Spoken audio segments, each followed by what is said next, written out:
Araabia Ühendemiraadid võivad kulutada miljardeid dollareid, et hoida Iraani ohjes. Uus, veel kinnitamata raport väidab, et Abu Dhabi on vabastavad Iraani varad, mida hoiti Emiraatide pankades, sealhulgas $100 miljoneid väärtuses kulda. Eesmärk on lihtne, takistada edasisi Iraani rünnakuid. Emiraadid eitasid väga sarnast raportit juunis, seega jäävad üksikasjad endiselt ebaselgeks. Kuid see väide toob esile Abu Dhabi keerulise tasakaalu hoidmise Ameerika Ühendriikidega sõlmitud julgeolekupartnerluse ja otselähe teisel kaldal asuva jätkuva ohu vahel. Et teemat edasi arutada, on meiega liitunud nüüd Giorgio Cafiero, Gulf State Analyticsi tegevjuht. Giorgio, tore, et oled meiega siin E24 Newsis. Kordan veel kord, see on raport, kuid kui raha ja kulda anti Iraani rünnakute ärahoidmiseks, siis kuidas me seda mõistame? Kas see on diplomaatia või on see majanduslik survevahend? Kas see on sisuliselt kaitseraha maksmine Iraanile? Jah, aitäh teile väga. Mul on tõesti au olla teie kanali külaline. Ma arvan, et on väga oluline rõhutada, et need on vaid raportid. Araabia Ühendemiraatide ametnikud ei ole neid üksikasju kinnitanud. Seda öeldes, kui see on tõsi, siis ma arvan, et me peame seda mõistma kogu selle konteksti raames, mida Araabia Ühendemiraadid on sel aastal konflikti ajal kogenud. Kui räägite inimestega Araabia Ühendemiraatides, üks sõna, mis praegu tõesti riikliku eesmärki kokku võtab, on vastupidavus. Asudes otse Iraani kõrval ja olles konflikti alguses saanud kogu piirkonna riikidest kõige rängemalt kannatada Iraani rünnakute tõttu, me tiime, et Emiraatide majandusmudel sattus tohutu surve alla. Praegu püüab Araabia Ühendemiraadid tõesti keskenduda enda kaitsmisele Iraani poolt Pärsia lahe koostöönõukogu riikidele kujutatavate ohtude eest. Ja ma arvan, et ka Araabia Ühendemiraatide juhtkond mõistab, et olukord on väga ebakindel. Me ei tea, milline saab olema USA välispoliitika suund selles kriisis.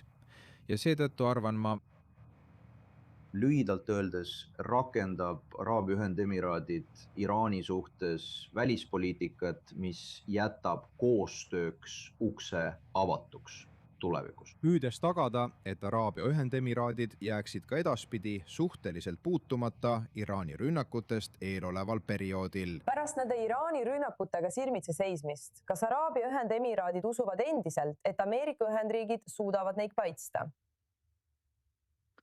Araabia Ühendemiraadid koos 5 teise Pärsia lahe koostöönõukogu riigiga peavad tegelema väga keeruliste küsimustega, mis puudutavad nende riiklikku julgeolekut. Nagu kõik teisedki Pärsia lahe Araabia monarhiad, on ka Araabia Ühendemiraadid väga palju sõltunud USA-st kui julgeoleku tagajast. On ilmselge, et oleme selle aasta jooksul näinud Ameerika julgeoleku vihmavarju tõsiseid puudujääke.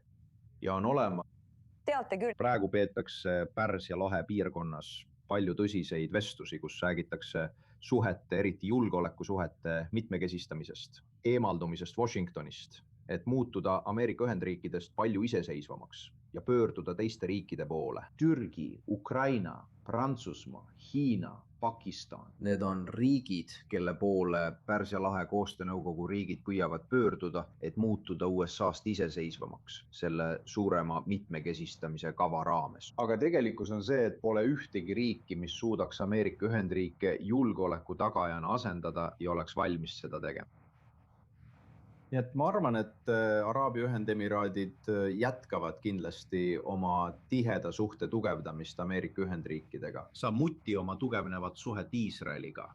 Kuid Araabia Ühendemiraadid püüavad kindlasti oma julgeolekupartnereid nii palju kui võimalik mitmekesistada. Giorgio, vaatame seda raportit ja proovime seda rakendada Hormuzi väinas, kui võimalik.